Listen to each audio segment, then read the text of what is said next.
오늘은 근로자의 휴식 공간을 의무적으로 만들어야 된다는 법이 있다는 얘기를 해볼까 합니다. 지난 4월 25일 입법 예고된 법으로 얼마 후인 8월 18일 적용이 시작되는데요. 아파트에서도 많은 혼란이 있을 듯 하여 제가 좀 알아봤습니다.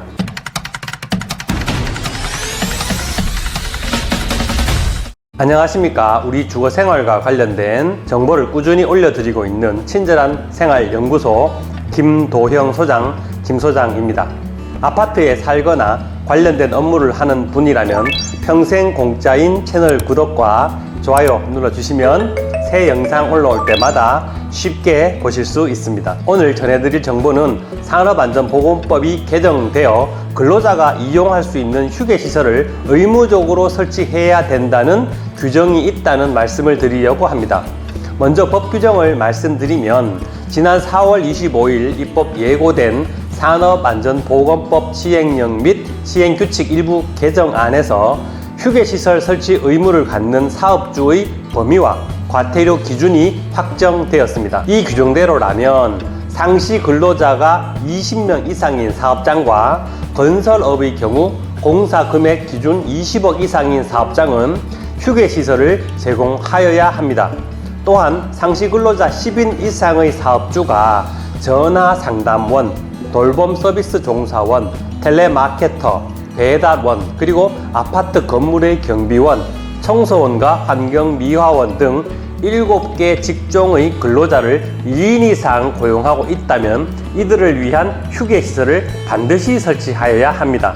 그렇지 않을 경우 1,500만 원의 과태료가 부과되고 휴게시설을 설치했다 하더라도 설치 및 관리 기준을 지키지 않는다면 최대 500만 원의 과태료가 부과됩니다. 이 법에서 말하는 휴게시설의 설치 기준은 최소 면적이 6제곱미터 이상이고 천장 높이가 2.1m 이상 되어야 합니다. 쉽게 말해서 넓이는 최소한 3m 곱하기 2m 이상의 넓이여야 하고 높이는 서서 손을 들었을 때 어느 정도 높이가 나와야 된다는 기준입니다.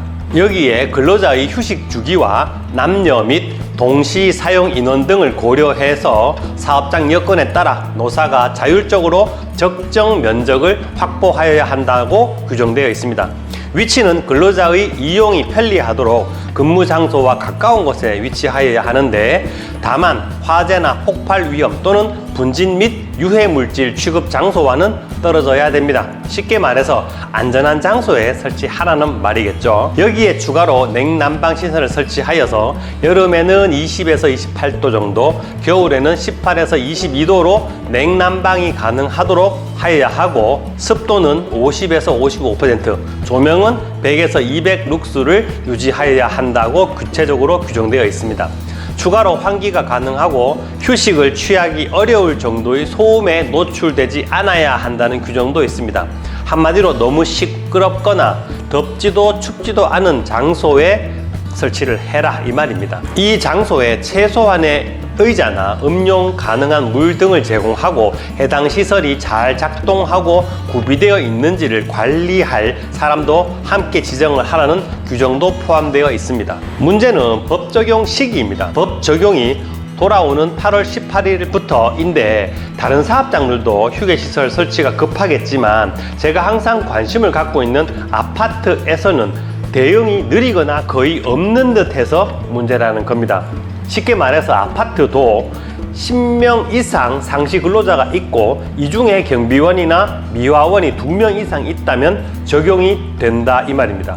하지만 50인 이하 사업장은 휴게시설 설치에 필요한 준비기간을 고려해서 내년인 2023년 8월 18일부터 적용하기로 했습니다. 따라서 50인 이하 근로자를 사용 중인 대부분의 자치관리 아파트는 내년 8월부터 적용이 되는데 문제는 위탁관리 중인 아파트입니다.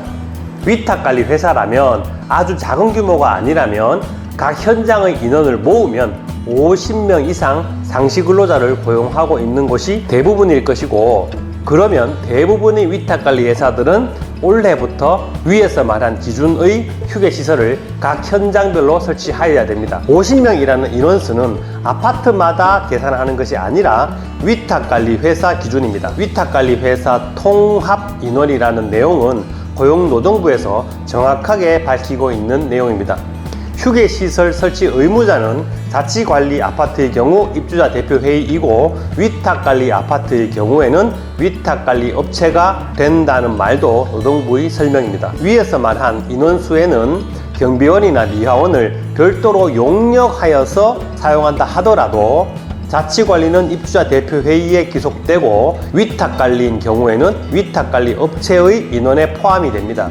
위탁관리 관계자께서는 사실이 아닐 거라고 말하고 싶겠지만 고용노동부의 입장은 굳건합니다. 예를 들어서 위탁관리 회사가 10명씩 고용하는 현장이 5개가 있거나 아니면 5명을 고용하는 현장이 10개만 있더라도 50명이 넘게 되고 각 현장에 경비원, 미화원이 2명 이상 근무하고 있다면 현장마다 휴게 공간을 바로 내일 모레 8월 18일까지 마련해야 됩니다.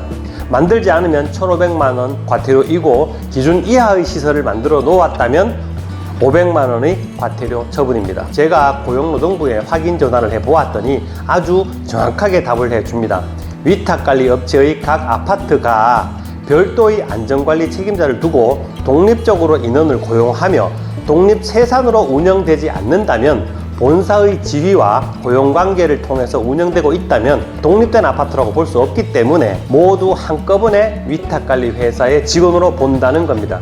따라서 각 현장의 상시 인원을 합쳐서 올해는 50명 이상이면 각 현장별로 경비나 미화원 2명 이상을 쓰고 있다면 규정에 맞는 휴게시설을 바로 만들어야 됩니다. 내년 8월 18일부터는 10명 이상으로 강화가 됩니다. 자치관리 아파트도 해당이 되겠지요. 방금 말씀드린 내용은 통화를 한 것이고 며칠 전에 고용노동부에 문서로 질의를 해 놓았습니다. 나중에 회신이 오는 대로 저희 친절한 생활 연구소 블로그에 올려놓도록 하겠습니다.